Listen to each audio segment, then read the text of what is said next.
Oi, som. Boa noite a todos. Boa noite, meus irmãos. Graça e paz em Cristo Jesus. Amém.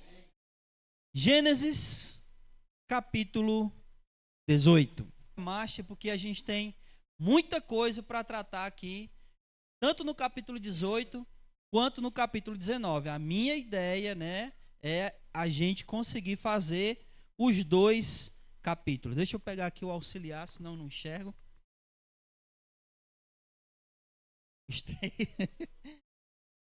Os três anjos. Leamos. Gênesis capítulo 18. Inicialmente, nós iremos ler apenas os 5 versículos do capítulo 18. Mas, à medida que a gente for avançando, a gente vai lendo e vai estudando aqui o livro de Gênesis. Versículo 1. Todos acharam? Amém? Versículo 1. Depois disso, o Senhor apareceu a Abraão junto aos carvalhos de Mamre, quando ele estava sentado à porta da tenda, no maior calor do dia. Abraão levantou os olhos e viu 3 homens de pé na sua frente. Quando os viu, correu da porta da tenda ao encontro deles. Então, prostrando-se em terra, disse: Meu Senhor, se agora tenho achado favor aos teus olhos, rogo-te que não prossigas adiante de teu servo. Mandarei trazer um pouco de água, lavai os pés, descansai debaixo da árvore. Trarei um pouco de alimento, refazei as vossas forças e depois prosseguireis, pois para isso chegastes até o vosso servo. E eles lhe responderam: faze como dissestes. Vamos orar. Amado e bendito Deus, louvado seja o nome do Senhor. Eu te agradeço, Senhor, por mais uma vez o Senhor nos dá essa oportunidade, meu Senhor, de estarmos reunidos em teu nome para estudar a tua palavra. Senhor, isso é um privilégio que muitas vezes nós nem sabemos o quanto isso é privilégio.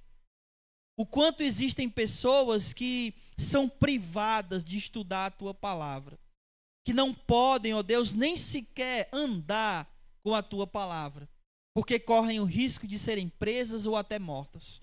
E nós temos esse privilégio aqui, de podermos te cultuar livremente, de estudar a tua palavra livremente, sem que ninguém nos impeça disso.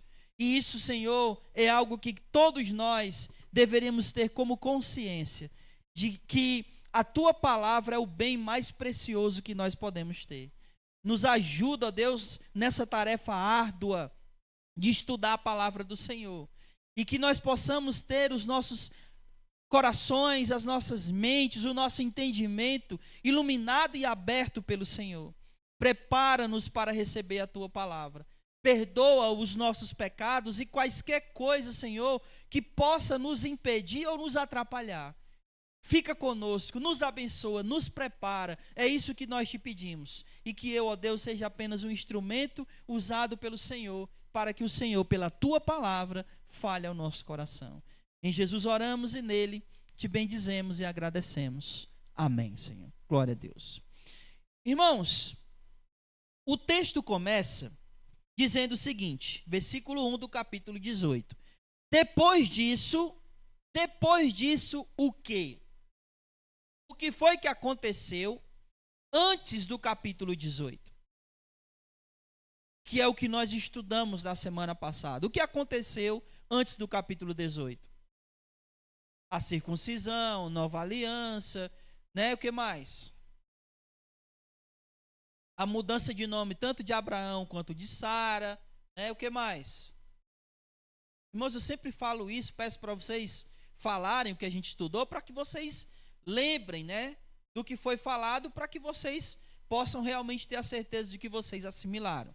Então, o que mais? Estudamos 2 capítulos, o 16 e o 17. Vocês estão falando só do 17.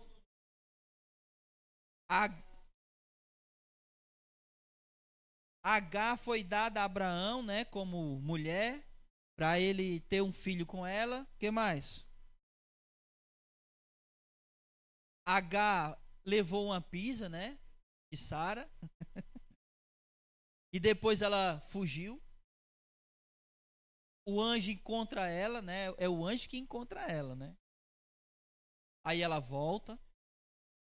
Então tudo isso foi o que a gente viu. E aí, o versículo 1 do capítulo 18 começa justamente assim. Depois disso, então, depois de todos esses acontecimentos, Abraão, ele estava ali sentado debaixo do carvalho de Mamre, junto à porta da sua tenda.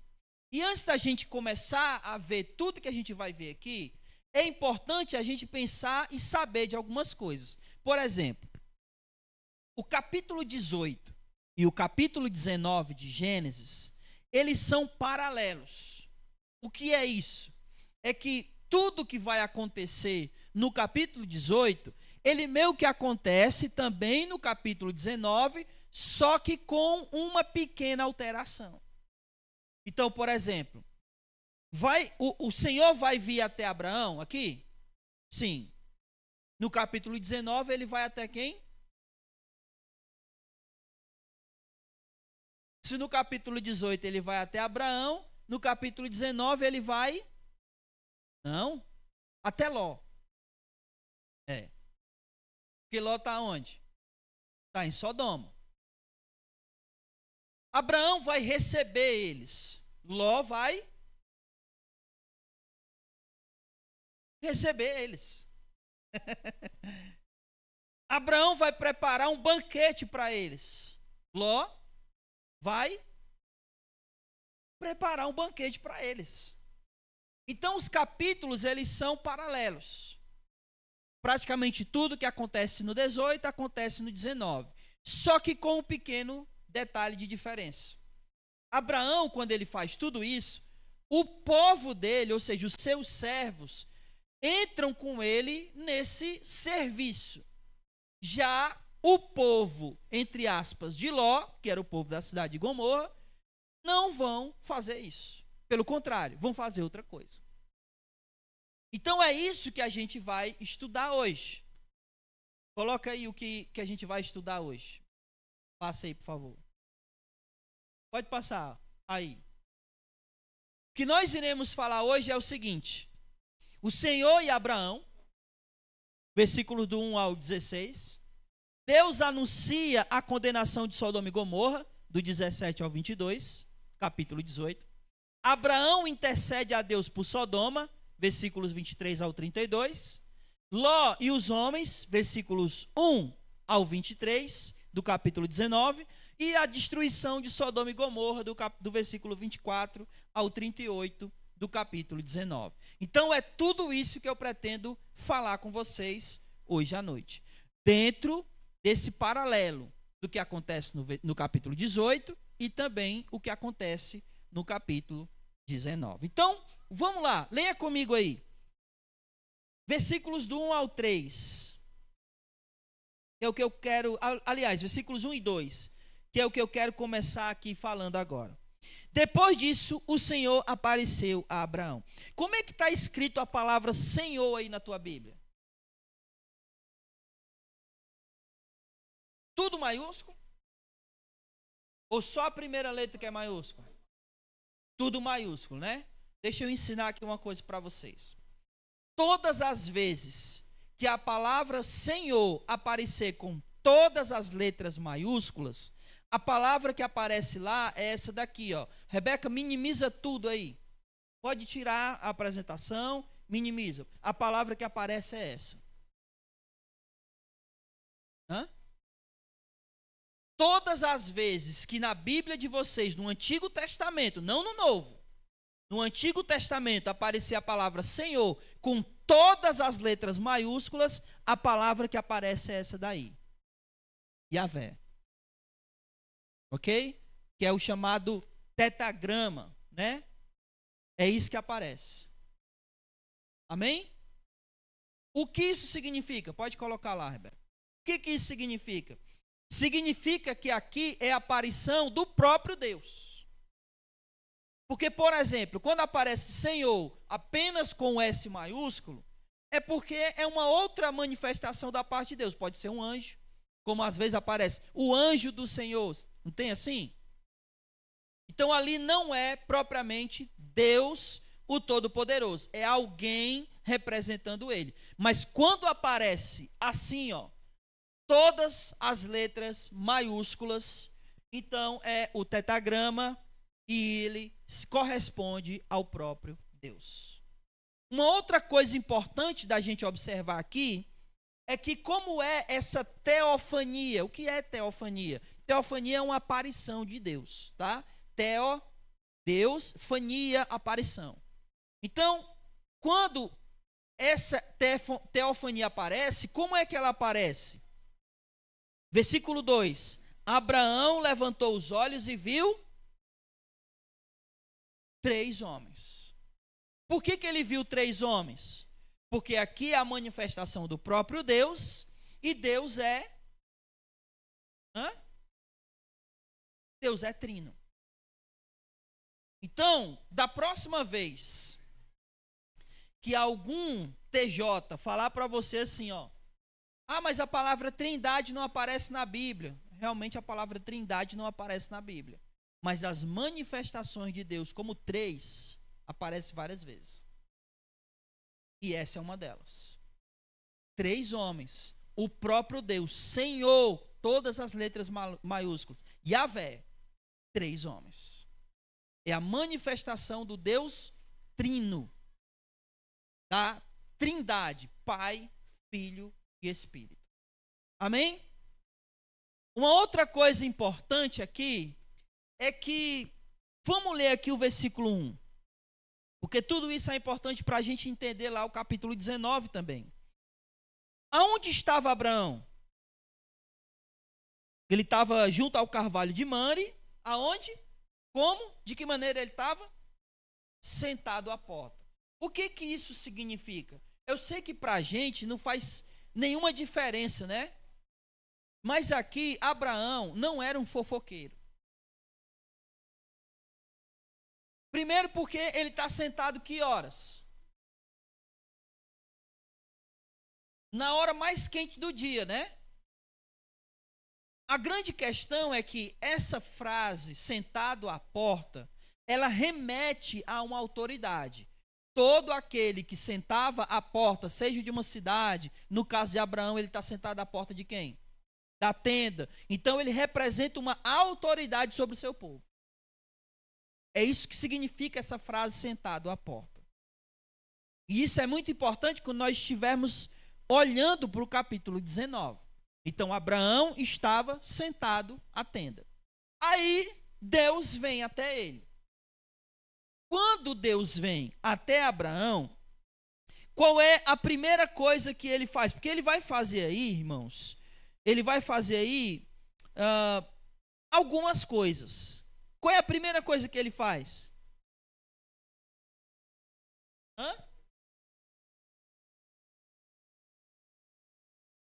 Depois que ele vê, qual é a primeira coisa que ele faz? Ele se prostra. Então, quando Abraão, ele vai até o Senhor, quando ele tem esse encontro com o Senhor, a primeira coisa que ele faz é se render, é adorar. Porque esse se prostrar aí, como é que ele se prostrou aí? Como foi?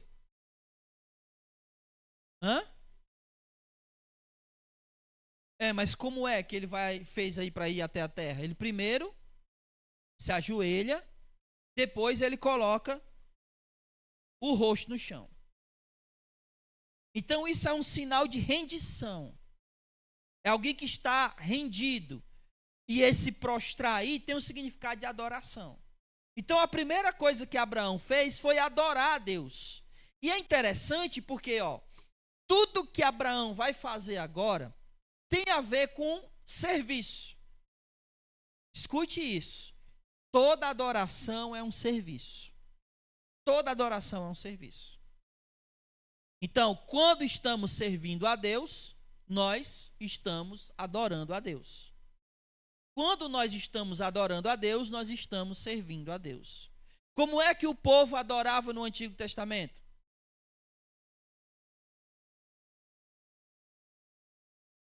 Sacrificando animal. O que mais?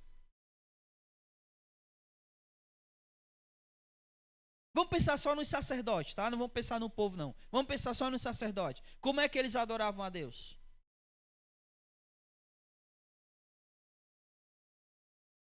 Queimando incenso, né? O que mais?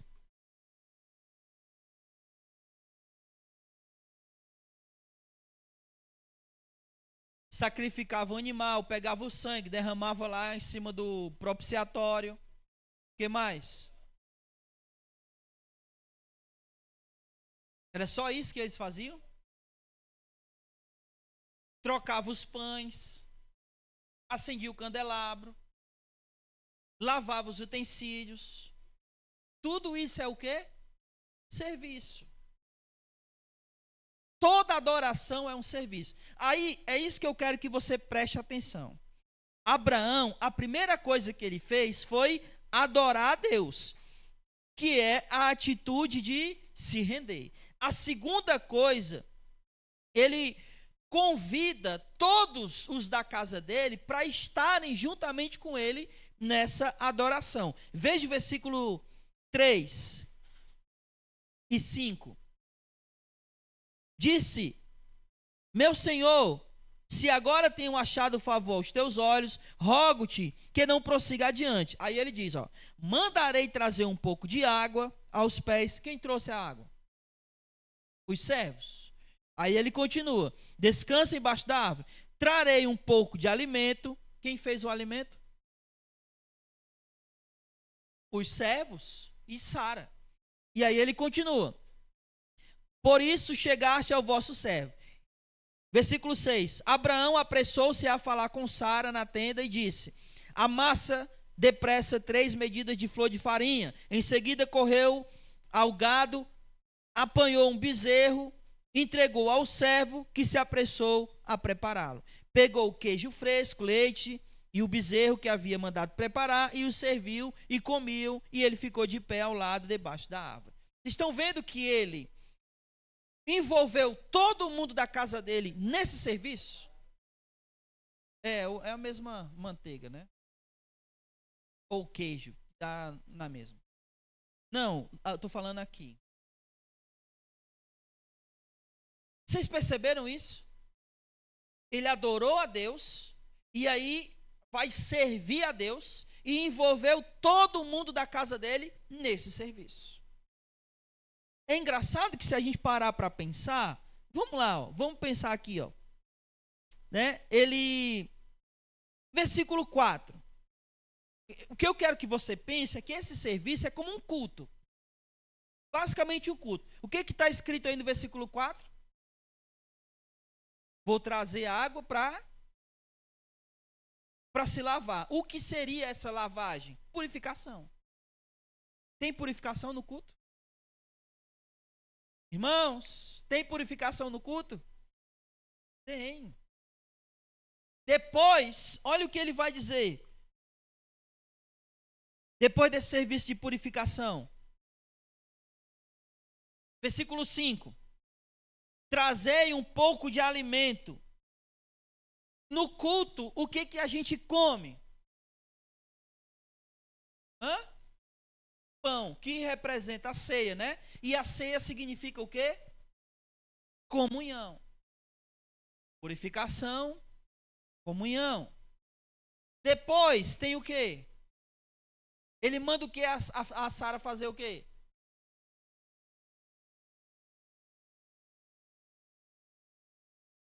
Bolo. O que representa o bolo no culto? Não, a ceia é o pão. No Antigo Testamento, o que o bolo representava? Oferta.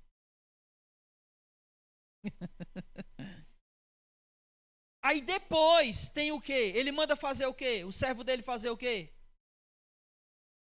sacrifício. Vocês estão percebendo que aí é um culto? Ele se encontra com Deus e ele cultua a Deus. Ele adora, ele se rende. E ele envolve todo o povo nesse serviço, nessa adoração. É isso que Abraão faz quando ele se encontra com Deus. Ele se encontra com Deus e ele se rende, ele se prostra, ele adora. Ele se encontra com Deus e ele serve a Deus. Ele entra em comunhão, ele simbolicamente oferta. Há sacrifício. Todos os elementos que constituem o culto ao Senhor estão aqui. E todo o povo dele está envolvido nessa adoração. Então vamos lá, preste atenção. Deus se encontra com Abraão. O que Abraão faz? Cultua ele. E o que o povo de Abraão faz? Serve nesse culto.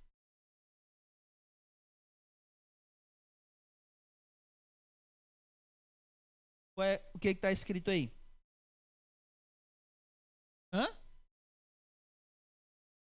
A vitela, eu não sei. Eu já ouvi essa palavra relacionada à carne, mas eu não sei explicar que parte da carne é.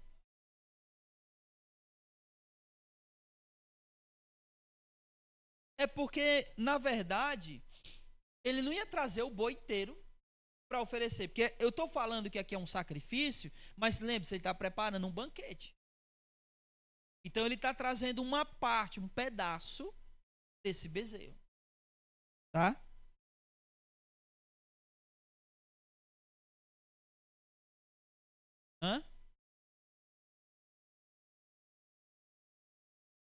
Sim.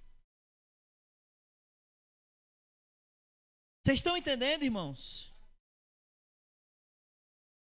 Carne do bezerro novo. E aí, tem uma outra coisa.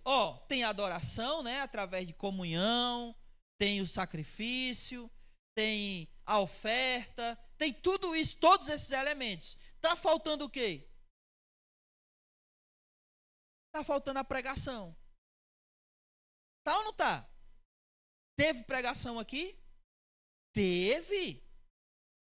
Por quê? Porque a pregação é uma profecia. A profecia é a pregação. É quando você anuncia a vontade de Deus. Anunciar a vontade de Deus é profetizar. Anunciar a vontade de Deus é pregar. E quando é que ele faz isso? Leia aí o versículo 8. Aliás, versículo 9. Eles perguntaram: onde está Sara, tua mulher? Ele respondeu: está ali na tenda. E um deles disse: certamente voltarei a ti no ano que vem, e Sara, tua mulher, terá um filho. E Sara estava escutando a porta da tenda. O que ele disse? Uma profecia. Vocês estão vendo que há todos os elementos de culto aí? E tem um outro elemento de culto aí.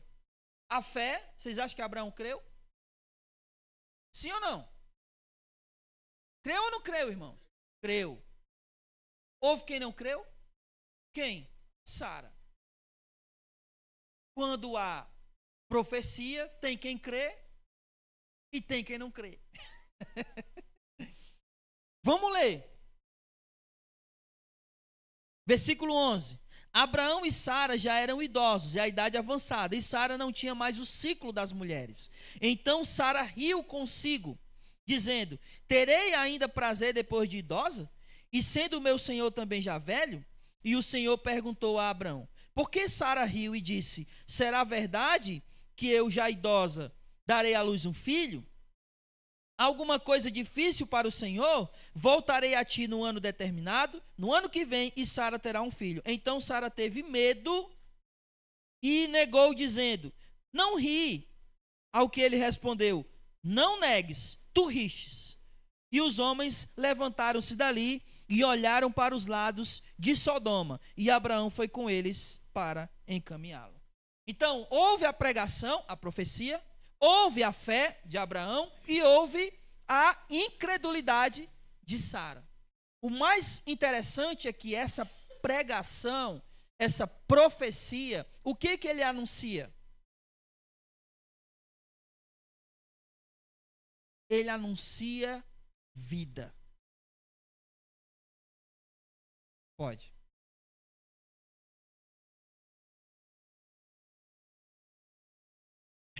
Provavelmente como ele fez com Zacarias, né?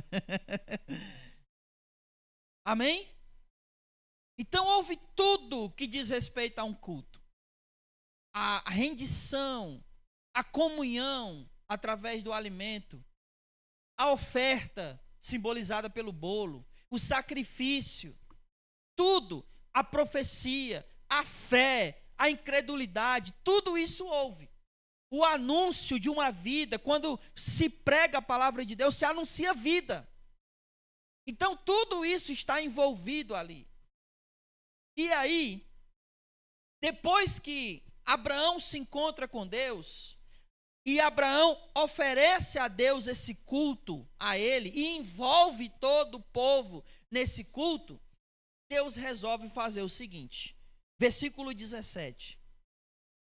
Deus resolve revelar para Abraão duas coisas.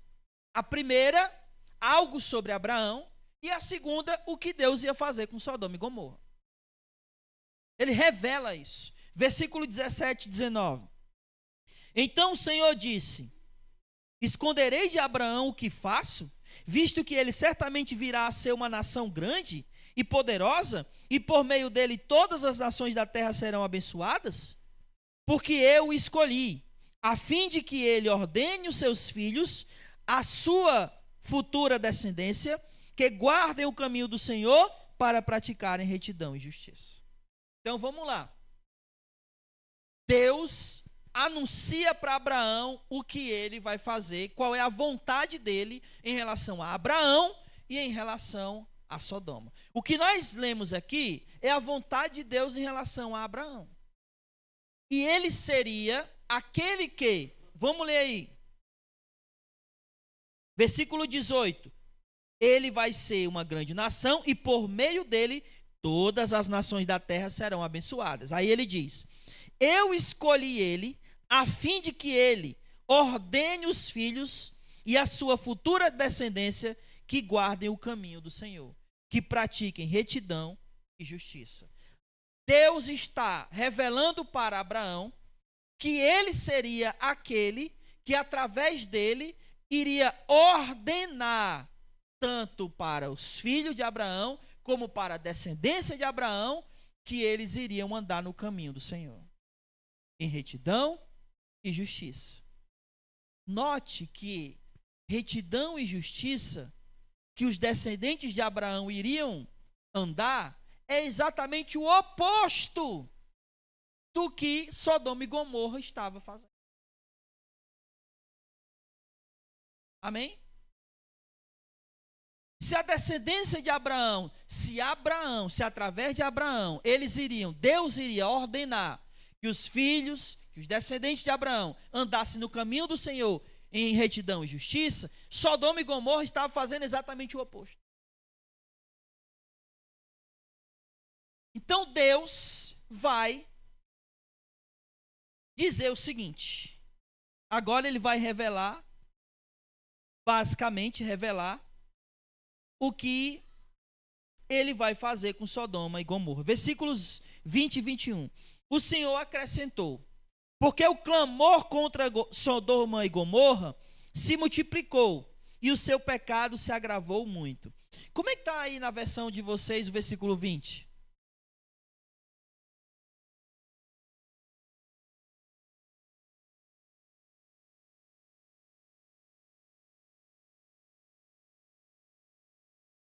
É? Alguém tem uma versão diferente?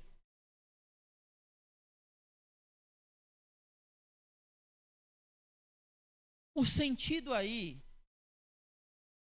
aliás, pode ter dois sentidos, tá? O sentido pode ser que os próprios pecados de Gomorra e Sodoma e Gomorra estavam gritantes, por isso ele fala o clamor, ou alguém estava clamando por causa dos pecados de Sodoma e Gomorra. Mas o mais correto aí, o que poderia ser mais plausível, é que os pecados deles estavam tão grandes que estavam gritando, estavam clamando, estavam gritando alto os pecados dele. É mais ou menos parecido quando Deus fala lá no capítulo 6, vocês lembram? Sim ou não? Não, é antes do dilúvio, que ele fala que a humanidade havia se corrompido e a maldade havia subido. É mais ou menos a mesma coisa.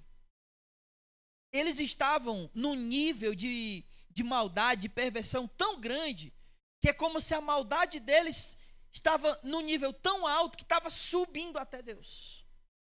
E aí olha o que Deus diz, ó. Versículo 21. Descerei agora e verei se tudo o que eles têm praticado condiz com o clamor que tem chegado a mim. Se não for, saberei.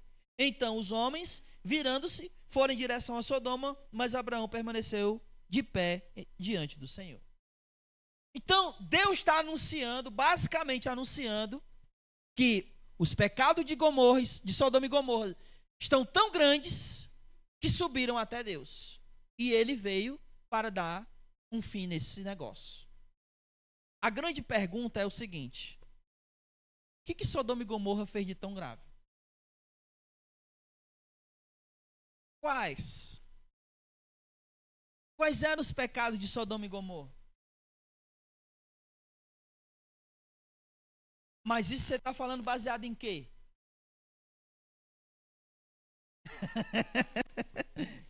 Porque no texto aí não tem. Veja o que nós temos, né? Capítulo 13, versículo 13, lê aí.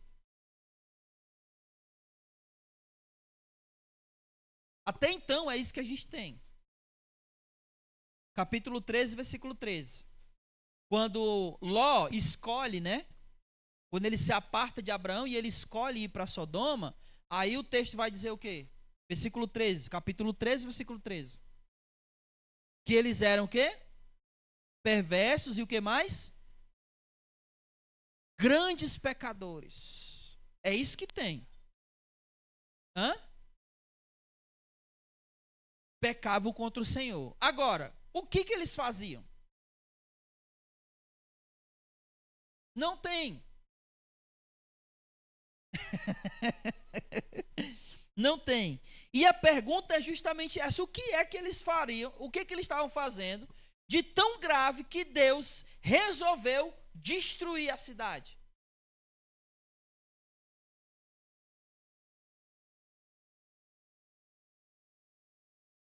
Ok, pecavam contra Deus, mas o que eles faziam?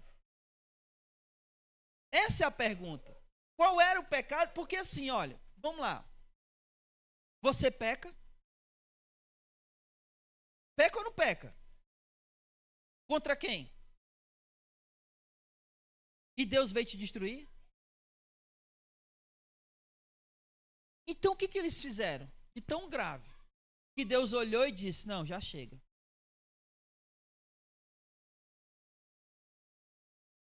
Você não desobedece? Mas nós também. Esse é o ponto. Aonde é que está isso? Não, eu quero que Aonde? Isso vai falar no capítulo 19. Né? Quando eles... Mas nós vamos já chegar lá. Mas o que eu quero dizer para você é que até agora não tem nada dizendo o que eles fizeram. Só está dizendo que o pecado deles era tão grande que Deus desceu, né, por assim dizer, e disse: eu vou ver de perto, e se for, eu vou saber. E vou acabar com esse negócio. Mas eu quero mostrar alguns textos no Antigo e no Novo Testamento que nos dão uma luz do que de fato eles estavam fazendo. E aí eu quero que você abra primeiro em Ezequiel 16. Não desmarquei Gênesis, porque nós iremos voltar para esse texto.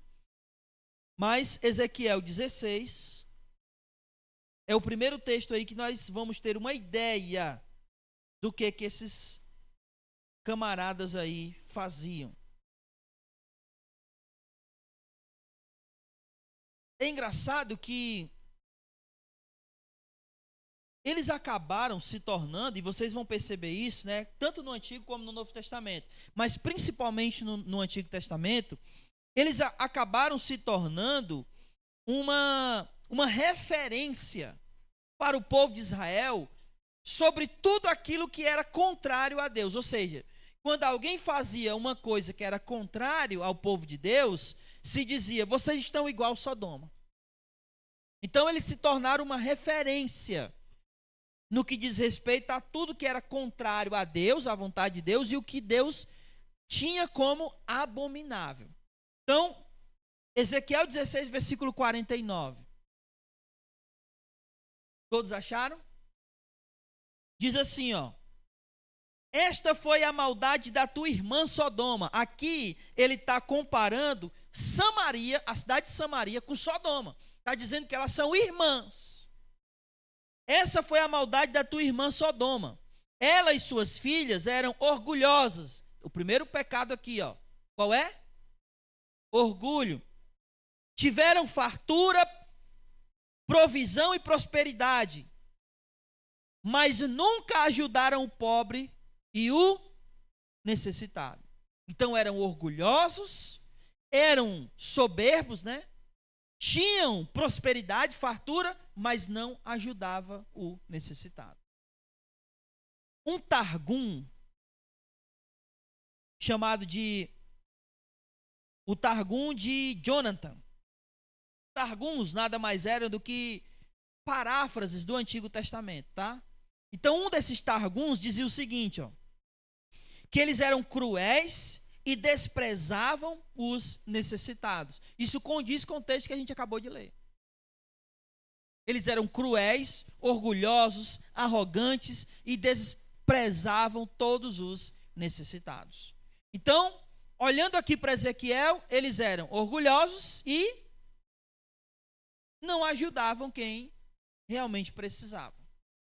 Vá para Jeremias 23. Volte, você está em Ezequiel, volte para Jeremias.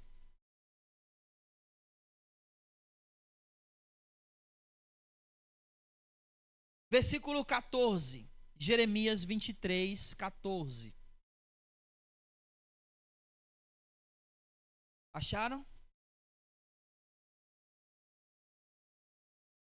Diz assim: mas veio uma coisa horrível entre os profetas de Jerusalém. Cometeram adultérios, vivem falsamente, incentivam os malfeitores para que não se convertam da sua maldade. Eles têm sido para mim como Sodoma e os seus moradores como Gomorra. O que eles faziam? Eram adúlteros. O que mais?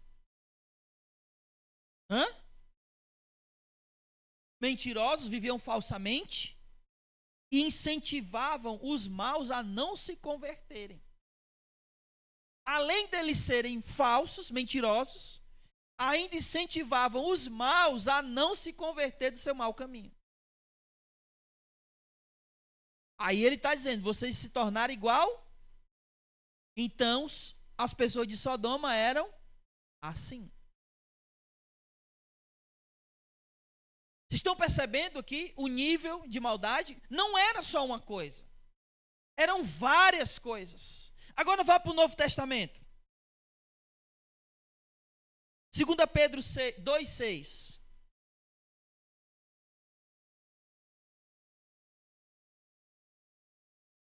Oi.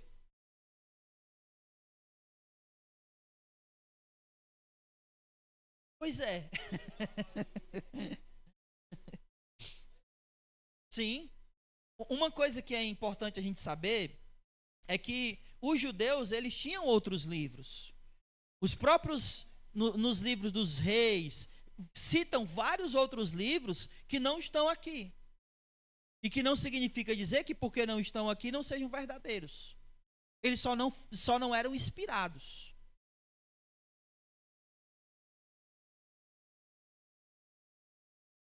Sim.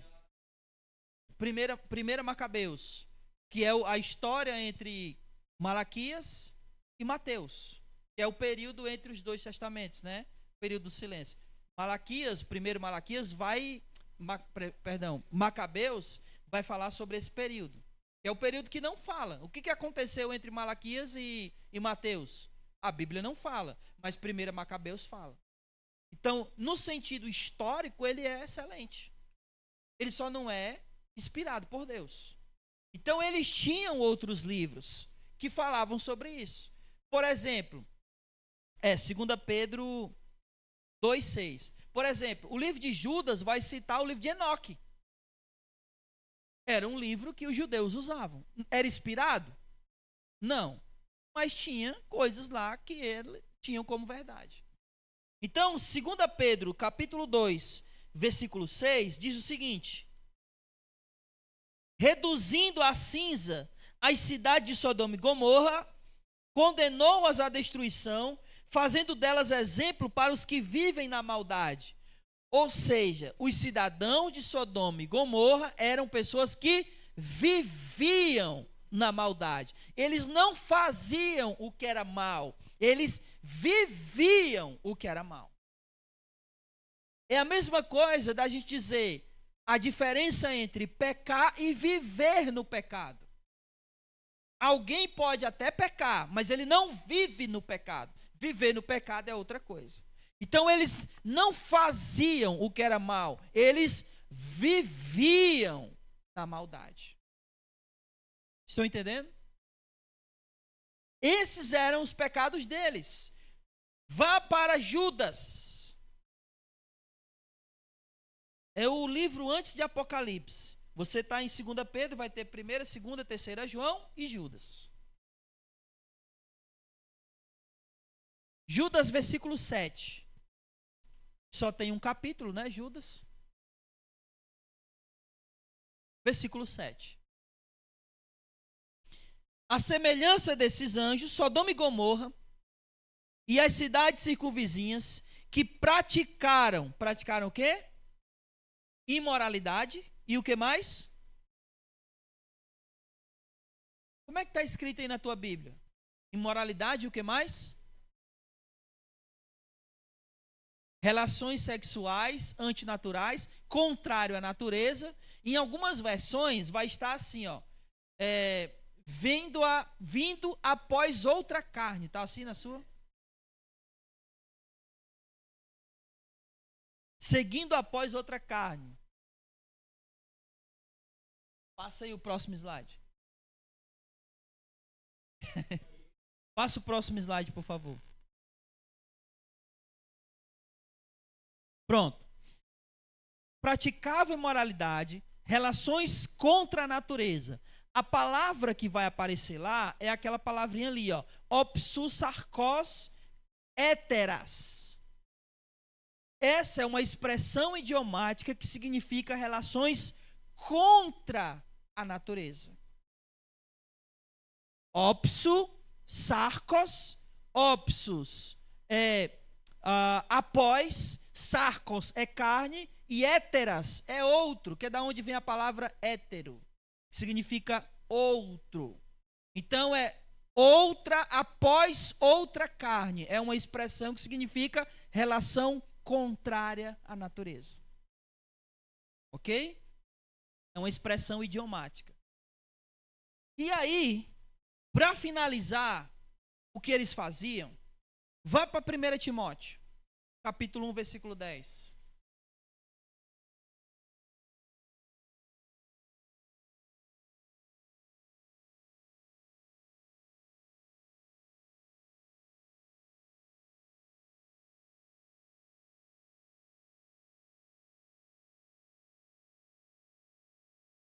A minha versão, eu não gosto muito dela nesse texto, porque eles já traduziram, fizeram, tentaram fazer uma tradução, tá?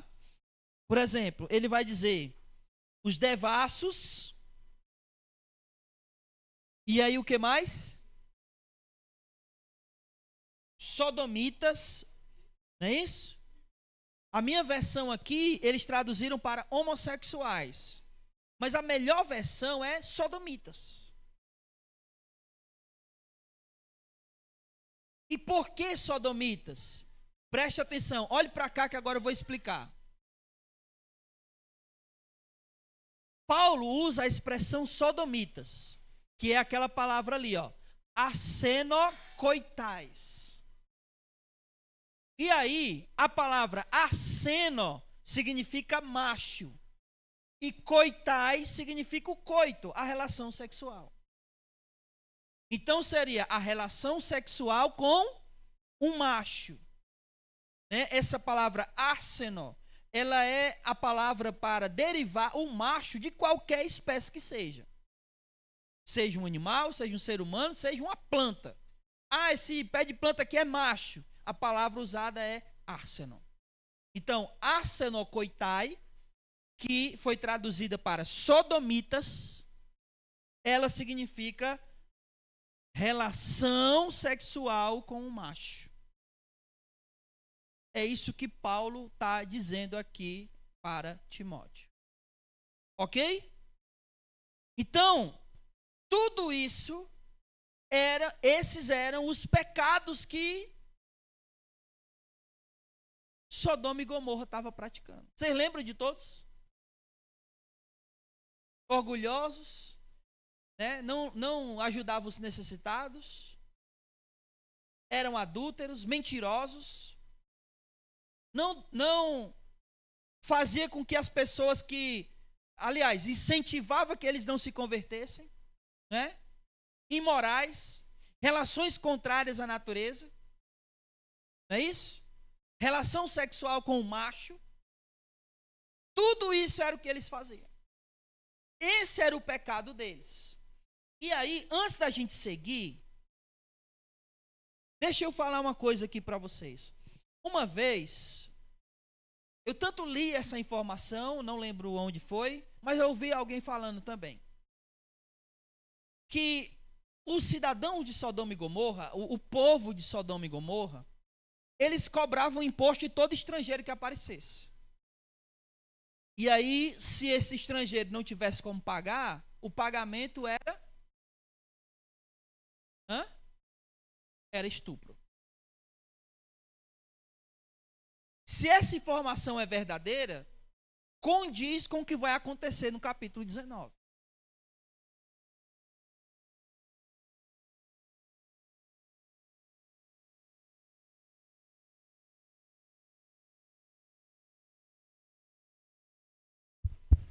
Que a gente vai já chegar lá e a gente vai ver. Mas o ponto é que eles praticavam toda essa imoralidade, praticavam toda essa maldade. É por isso que lá no capítulo 13, versículo 13, diz que eles eram grandes pecadores. Porque o pecado deles era todo tipo de pecado. E isso havia se tornado uma coisa tão grande que estava gritando, clamando a Deus. O pecado deles podia ser ouvido lá de cima. Uma coisa que, se a gente parar para pensar, não é? Rapaz, o negócio ficou tão sério que Deus precisou vir resolver o negócio. Porque realmente eles eram grandes pecadores. Muito bem, volte para Gênesis.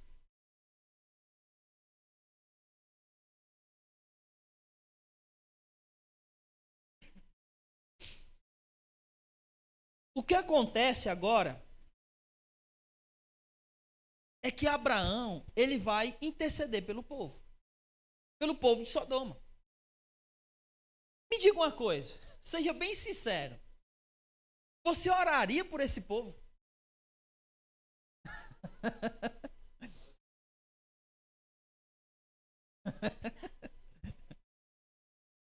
Como é?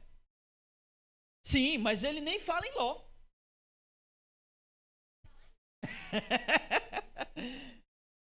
Mas é engraçado que, lembra o que Deus falou? Vamos ler de novo.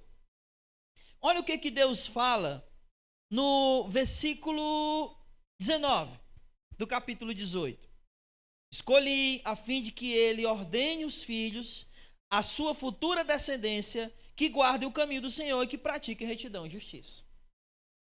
Todo o diálogo aqui que Abraão vai ter com Deus, ele gira em torno de justiça, de ser justo.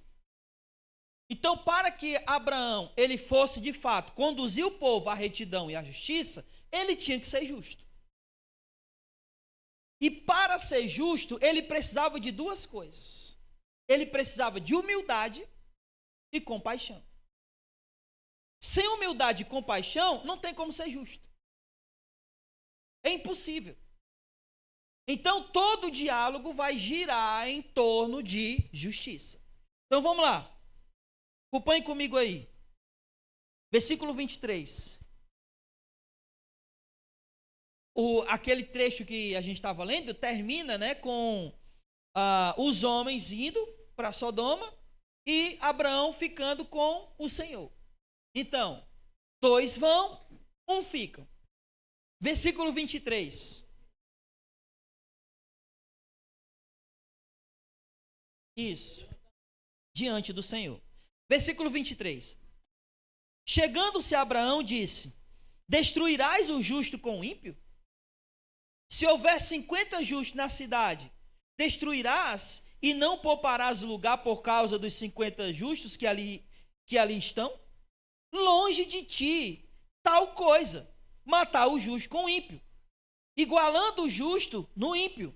Longe de ti fazer isso. Não farás justiça o juiz de toda a terra? Então é como se Abraão estivesse apelando para a justiça de Deus. Longe de ti, Senhor, fazer isso. Tu não és esse Deus. Tu não vai matar o justo com o ímpio. Se tiver 50 lá, 50, tu não iria poupar o povo, não? Aí o que é que Deus diz?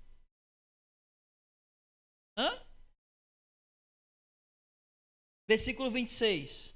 Então o Senhor disse: se eu achar em Sodoma 50 justos, dentro da cidade, pouparei o lugar todo por causa deles. Meu irmão, você já parou para pensar nisso aqui? Sim ou não? Deus não puniu porque Deus não iria punir se ali houvesse justos. Por que você acha que Deus ainda não acabou com esse planeta? Porque a igreja ainda está aqui. Quando a igreja sair, já era. Tchau, acabou. Também o seguinte: nós estamos vivendo numa nação onde as coisas não estão muito boas, né? Parece até que Deus está punindo, né, a nação. Mas se Ele está punindo, será que não tem justo? Será que nós não estamos sendo justos suficientes?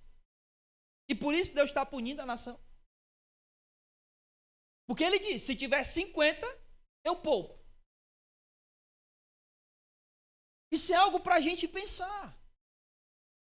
Se nós não estamos falhando como igreja.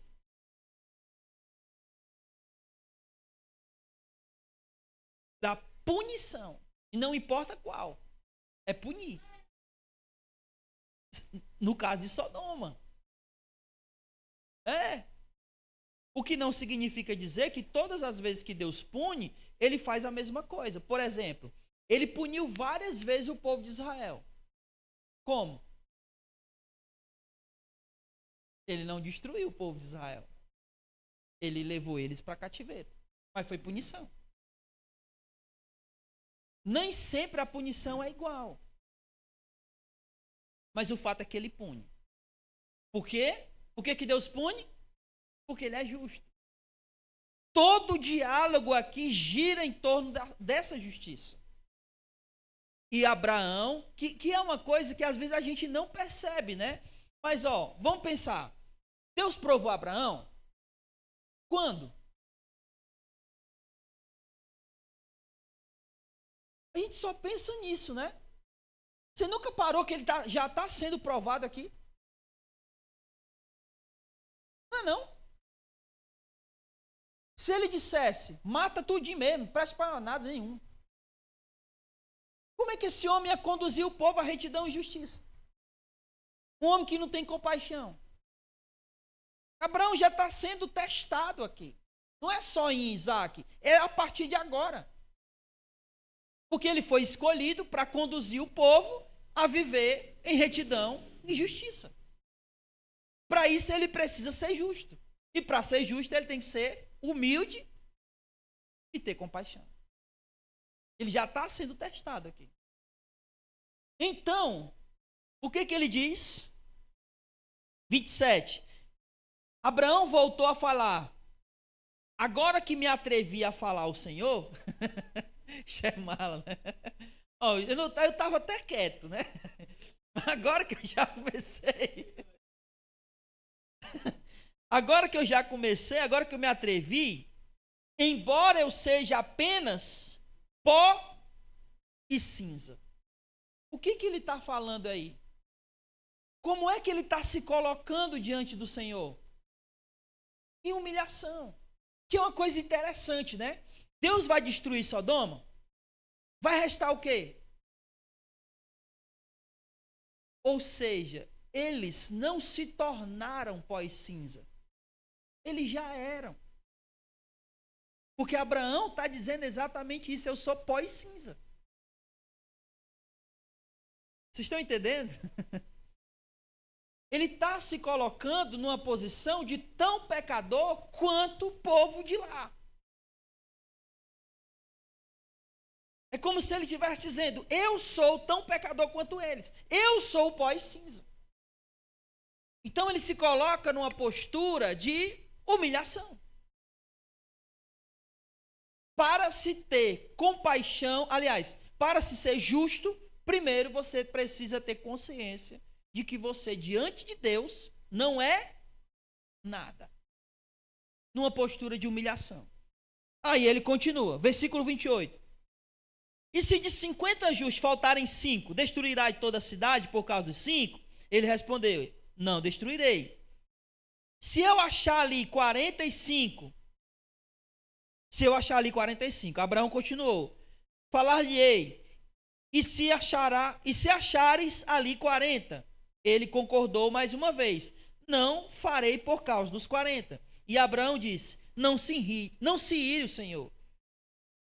E se ainda falar, e se achar ali 30, ele concordou, não farei se eu achar 30. Abraão tornou a dizer mais uma vez, me atrevi a falar ao Senhor. E se achar ali 20, ele respondeu, não destruirei por causa dos 20. Abraão continuou, não se ire, Senhor, pois falarei só mais uma vez. E se achares ali 10, o Senhor concordou, não destruirei por causa dos 10. Logo que acabou de falar Abraão, o Senhor foi e Abraão voltou para o seu lugar.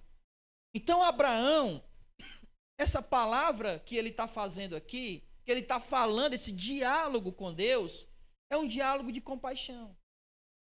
Senhor, e se tiver 40, e se tiver 30, e se tiver 20, e se tiver 10? Ele está intercedendo por aquele povo. A um povo que não merecia. Porque nós vimos toda a maldade que aquele povo praticava. Só que é claro, né? Tinha 10? Não tinha. O único que estava lá, que a gente nem sabe se é tão justo assim, era Ló. E então, o que acontece? Acontece que nós iremos ver agora o que vai acontecer com Ló. Capítulo 19.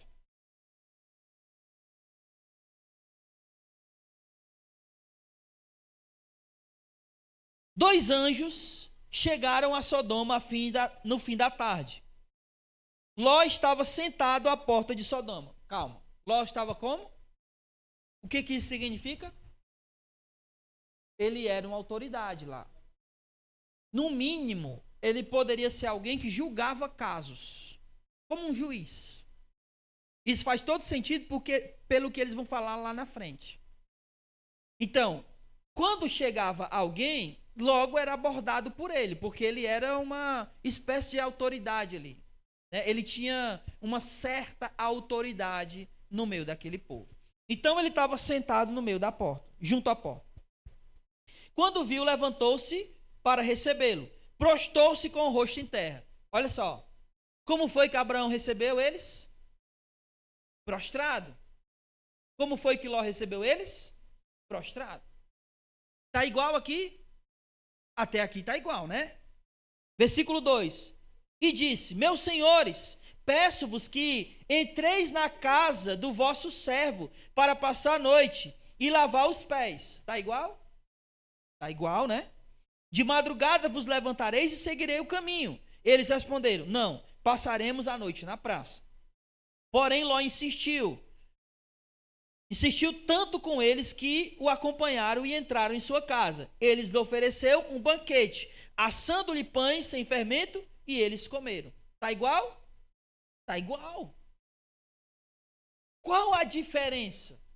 A diferença está no que o povo de Abraão fez e o povo de Ló, que aliás não era de Ló, né, mas Ló estava lá, que era os sodomitas, fizeram.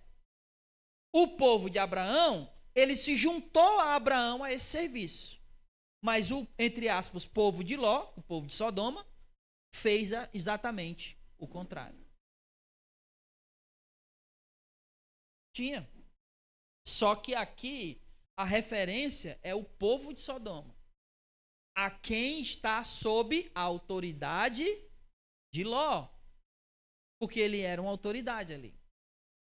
Ok? Continuando. Versículo 4. E aqui a gente começa a perceber que toda a cidade estava contaminada. Olha o que diz o versículo 4. Leia aí. O que diz aí?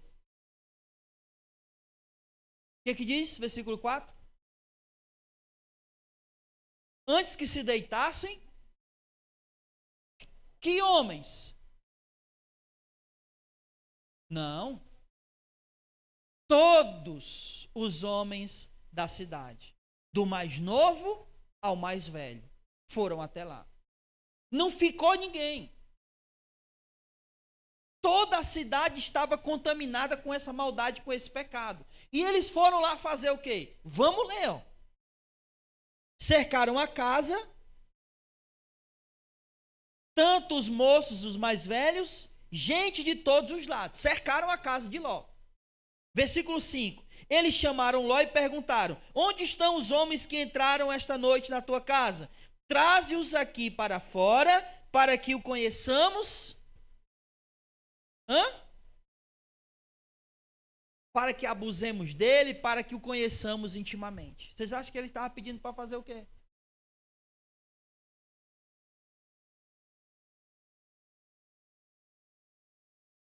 Na escritura, quando a gente fala, quando a gente escuta, né? E conheceu intimamente sua mulher, é o quê? É relação sexual. E eles estão pedindo para quê? Para conhecer eles intimamente. Então, se aquela informação que eu falei, que eles, né, cometiam estupros como pagamento de imposto, faz sentido. Não sei se é verdade, mas faz sentido. Porque eles são estrangeiros chegando numa cidade. O imposto era pago por quem era estrangeiro, não por quem era cidadão. E aí eles fazem isso. Aí Ló, né, vai tentar proteger eles. De uma maneira meio maluca, né? Vamos ler. Versículo 6. Então Ló saiu à porta para falar com eles, fechou atrás de si e disse: meus irmãos, peço-vos que não vos porteis de modo tão perverso. Como que eles não iam se comportar de modo perverso? Eles eram perversos. Eles não praticavam a perversidade, eles viviam na perversidade. Lembra que a gente viu isso? Versículo 8. Tenho aqui duas filhas que ainda não conhecem homem na intimidade. Eu as trarei aqui para fora. Fazei com elas como bem vos parecer. Coitada das meninas, né? Apenas nada façais a estes homens, pois estão sob o meu abrigo, o abrigo do meu teto. Não sei se Ló, né, fez isso sabendo que eles não iam aceitar, mas também não era algo que ele deveria ter feito. Pense numa coisa. A Bíblia, ela não só relata fatos que a gente deve fazer. Ela também relata fatos que a gente não deveria. Não é porque Ló ofereceu as filhas que está certo. Ele não estava certo, não. Ele, numa tentativa de proteger os homens, ofereceu as filhas. Só que eles fizeram o quê? Não aceitaram. E aí atacaram Ló, né? Porém, eles disseram, versículo 9, sai daí, e continuaram. Esse indivíduo veio viver aqui como estrangeiro e quer se fazer juiz. Ele era, provavelmente, essa autoridade. E é por isso que eles estão dizendo isso. Agora faremos mais mal a ti do que a eles. Agora quem vai entrar no aço é o coitado do Ló, né? Então atacaram o homem, isso é, Ló, avançaram para arrombar a porta. Os hóspedes, estendendo as mãos, puxaram Ló para dentro e fecharam a porta. Feriram eles de cegueira, os que estavam do lado de fora, do mais novo até o mais velho, de maneira que se cansaram de procurar a porta. Então, os hóspedes acabaram salvando o Ló. Então, Ló não precisava ter oferecido as filhas. Porque no final das contas, os homens, né, os anjos, salvaram ele. E feriram os pedófilos, não, os pederastas, né, de cegueira. Os sodomitas. E saíram. Aí, olha só. Aí, entra naquilo que você estava falando, né? Só que Ló não tinha genros. Esses homens eram prometidos para casarem com suas filhas. Por isso que ele diz, tenho duas filhas que não foram tocadas por homem. Então, eles ainda não eram casados. Só que o texto aqui vai traduzir como genro, né? Mas vai deixar claro que eles não eram casados ainda. Versículo 12. Então os homens disseram a Ló, tem mais alguém aqui? Genros, filhos, filhas? E todos quanto tem na cidade, tira-os daqui, pois vamos destruir este lugar, porque o clamor contra ele tem crescido muito diante do Senhor. E ele nos enviou para destruir. Assim Ló saiu, foi falar com seus genros, que iriam se casar com suas filhas, e disse-lhe, levantai-vos, saí deste lugar, porque o Senhor irá destruir a cidade. Mas os genros acharam que ele estava brincando. Olha, a punição de Deus não é algo de brincadeira. A punição do Senhor é sério, é algo sério. E ela vai acontecer. Uma coisa que é importante aqui a gente pensar é: não existe pecado que fique sem punição. Eu fico imaginando que os cidadãos, né, de Sodoma e Gomorra já estavam vivendo isso há quanto tempo? Há muitos anos. Eles achavam que iam ser punidos? Provavelmente não. Afinal de contas, né, já era muito tempo assim. Mas não existe pecado que não venha a ser punido. Às vezes a gente até acha que pode demorar, mas não demora. Na hora que deve vir, virá. Assim como toda a maldade desse mundo vai ser punida. Quando? No devido tempo. Quando Jesus voltar, quando ele vier buscar a sua igreja, e a gente vai até ver isso, quando ele diz assim, olha, enquanto tu não sair da cidade, a gente não pode fazer nada. Enquanto a igreja estiver aqui, não haverá ainda a punição eterna. Mas quando Jesus vier e tirar a igreja daqui, a punição virá. Porque não existe pecado que não venha ser punido. Porque o nosso Deus é um Deus justo.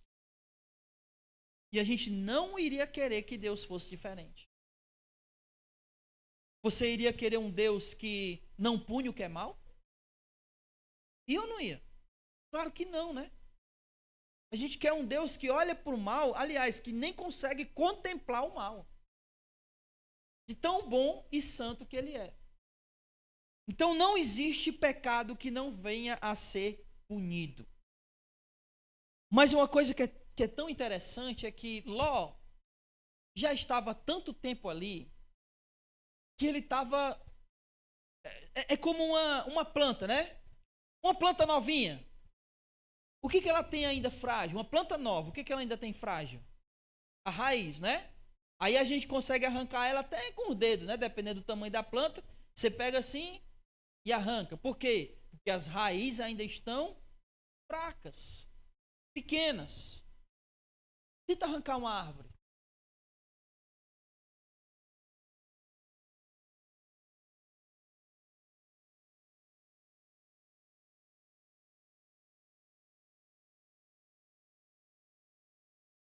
Quando se está enraigado em alguma coisa, é difícil sair de lá. E o engraçado é que Ló estava tanto tempo lá que ele teve dificuldade de sair. Olha só, vamos ler. Versículo 15. Ao amanhecer, os anjos insistiam com Ló, dizendo: levanta-te, toma tua mulher, tuas duas filhas, que aqui estão, para que não morrais no castigo da cidade. Porém, versículo 16, ele demorava. Então os homens pegaram pela sua mão, sua mulher e suas filhas, sendo o Senhor misericordioso com ele, tirando, deixaram fora da cidade. Ele teve dificuldade de deixar aquele lugar mau. Porque ele estava tanto tempo lá que ele enraizou. E pela raiz dele estar profunda com aquele lugar, ele teve dificuldade. Você acha que Ló ofereceu as filhas por quê? Porque para ele aquilo ali era o quê, meu irmão? Era normal. Era o que ele vivenciava todo dia.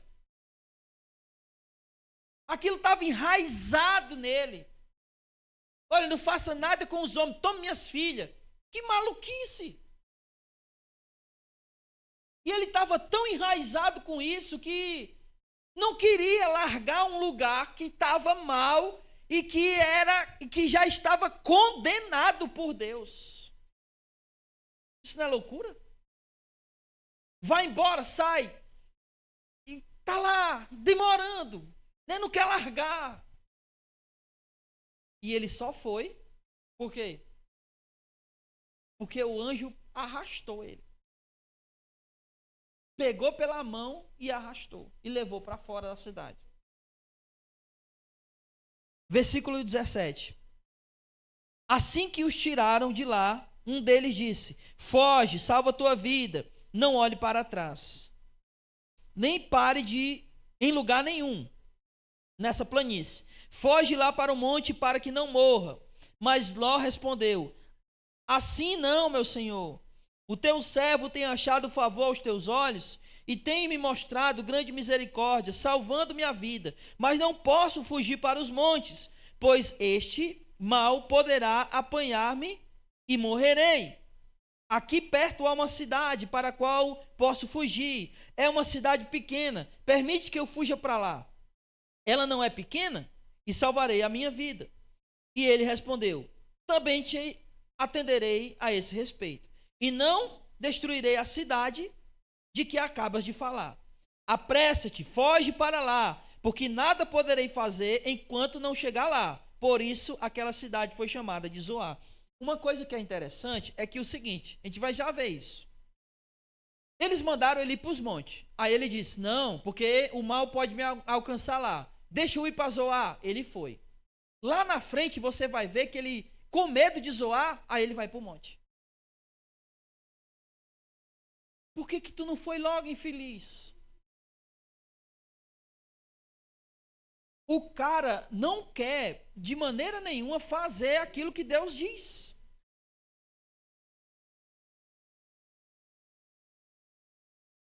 Hã? E essa pergunta é respondida, deixa eu ver aqui qual é o versículo, só um instante.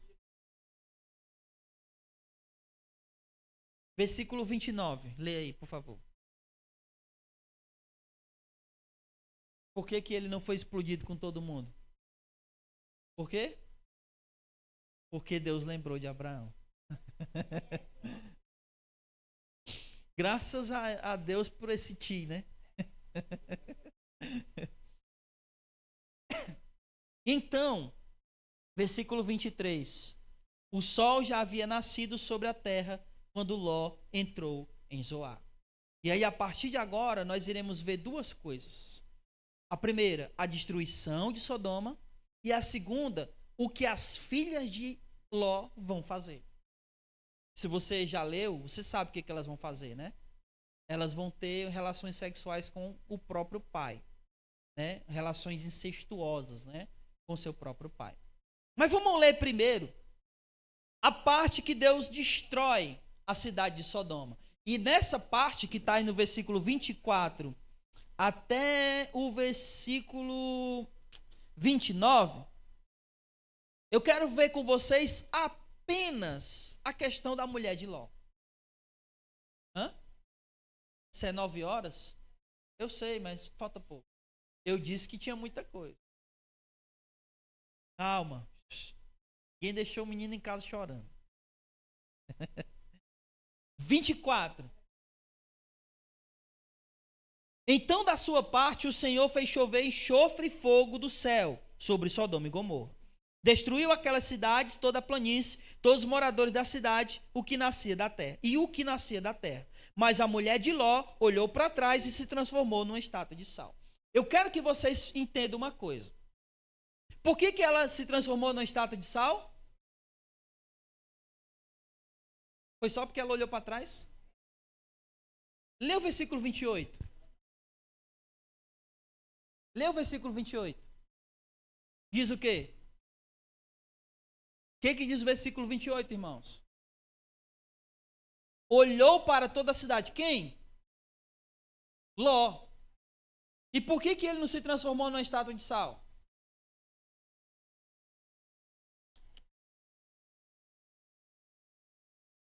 Não é só uma questão de olhar. Você lembra o que Deus falou em Lucas? Aquele que tem posto a mão no arado e olha para trás. Essa é uma expressão idiomática. Olhar para trás aí significa desistir. Significa que ela, pelo menos, tentou fazer, sabe o quê? Ela tentou o quê? Ela tentou voltar. Ela intentou voltar. Abraão, é. Ela tentou voltar. Não é só uma questão de olhar, porque no 28 aí, né, Abraão também olha. É porque ela quis, ela não queria sair de lá. Ela queria voltar para lá. Provavelmente ela até teve a intenção, não só a intenção, ela tentou, conseguiu, nem conseguiu, começou a voltar. E por isso ela virou uma estátua de sal. Não se pode desistir daquilo que Deus determina, das ordens de Deus. Quando no coração há essa desistência, a pessoa é destruída. É interessante que no coração dela estava isso. Eu quero explicar uma coisa para vocês, bem rapidinho. Eu sei que já está avançada a hora. Deve estar aqui, esse estudo deve estar com mais de 1 hora. Mas eu quero mostrar uma coisa que é a teologia do Antigo Testamento. Todas as vezes que o povo tinha algo no coração, Deus fazia com que o povo se tornasse igual àquilo que ele desejava. Quer ver uma coisa? Abra aí em Salmo 115. Bem rapidinho. Salmo 115, versículo 4 ao 8.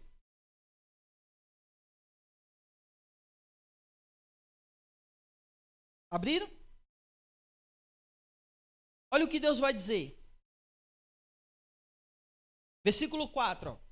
Os ídolos deles são prata, ouro, obra das suas mãos. Tem boca, mas não falam. Tem olhos, mas não veem. Tem ouvidos, mas não ouvem. Tem nariz, mas não cheiram. Tem mãos, mas não apalpam. Tem pés, mas não andam. Tem som algum sai da sua garganta. Aí o versículo 8. Tornem-se semelhantes a eles, aqueles que o fazem e todos os que nele confiam. Então, quando o povo desejava uma coisa, Deus tornava eles igual àquilo que eles desejavam. Agora vá para Isaías 6. Isaías capítulo 6.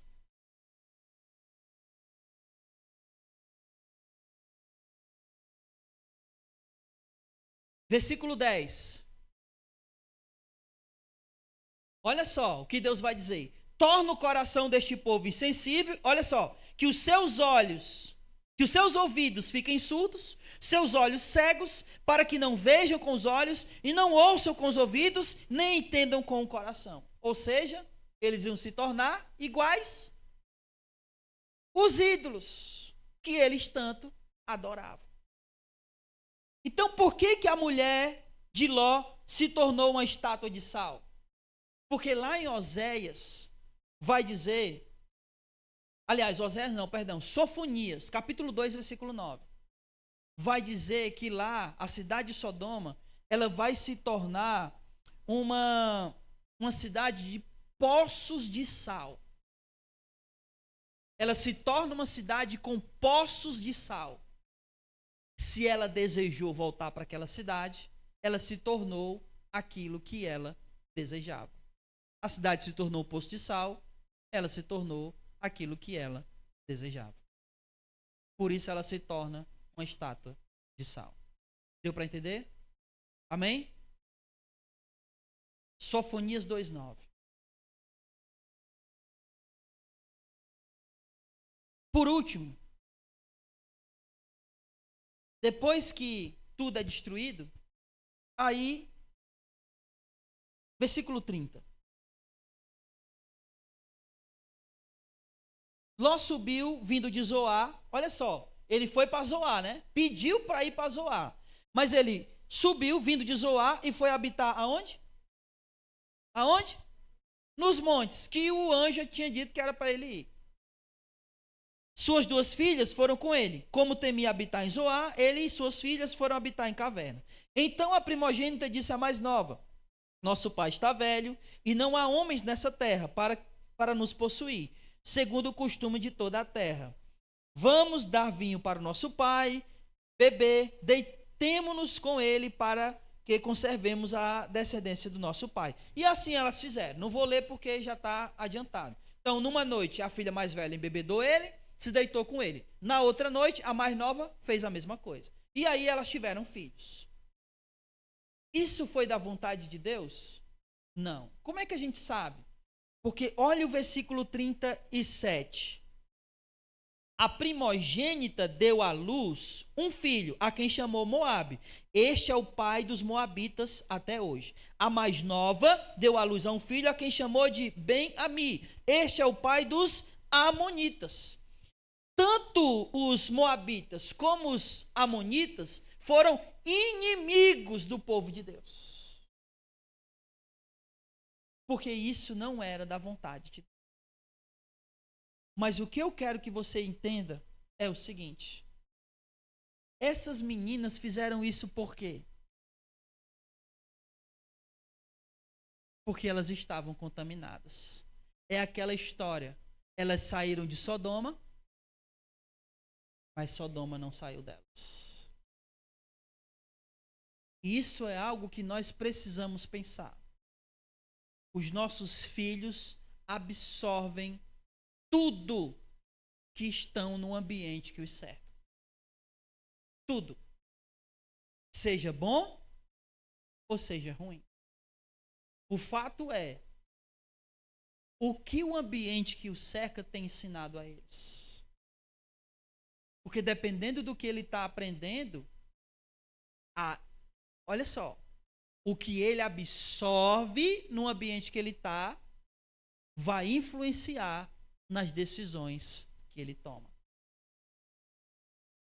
Elas viveram a vida inteira em Sodoma e tomaram a decisão baseada no que elas absorveram.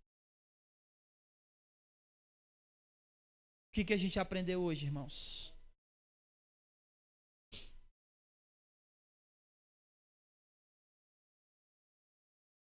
Exatamente. Primeiro, a nossa atitude diante do Senhor, que ela seja a atitude de Abraão. Uma atitude de rendição, de adoração, de culto e de fé. Quando a gente se encontrar com o Senhor, sempre que a gente se encontrar com o Senhor, que a gente se renda, que a gente o adore, que a gente cultue, que a gente tenha fé. Essa é a vontade de Deus. 2, nenhum pecado fica impune. Todos os pecados serão punidos pelo Senhor. 3, todos nós precisamos ser justos, assim como Abraão era justo. E para isso, nós precisamos ser humildes diante de Deus e ter compaixão dos pecadores. Diante de Deus, humildes, dos pecadores, ter compaixão. É isso que vai nos fazer justos. 4, a condenação de Deus não é brincadeira, é algo extremamente sério. A gente viu que os genros de Ló acharam que era brincadeira e nós vimos o final que eles tiveram. 5, cuidado com aquilo que tem ocupado o coração, pois será nisso que você irá se tornar. A mulher de Ló ocupou o coração, desejou a cidade de Sodoma e ela se transformou exatamente naquilo que ela desejava. Existe uma frase que ela é muito importante. Você se torna aquilo que adora. Se você adora a Deus, você se tornará, não Deus, mas você se tornará como Ele. O caráter dele, toda a bondade dele. Amém? Amém, irmãos? E por último, em que ambiente nossos filhos têm crescido ou eles crescem? Porque eles serão influenciados por esse ambiente. Se você tem filhos, crie ele nos caminhos do Senhor. Porque eles serão influenciados pelo ambiente que eles vivem. E eles tomarão decisões baseado no que eles aprenderem nesses ambientes. Amém? Fiquemos de pé. Eita, hoje o negócio foi esticar.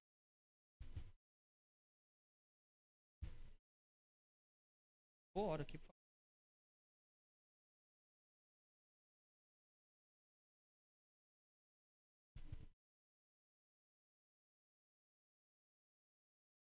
Boa noite, amada igreja. Inclinaremos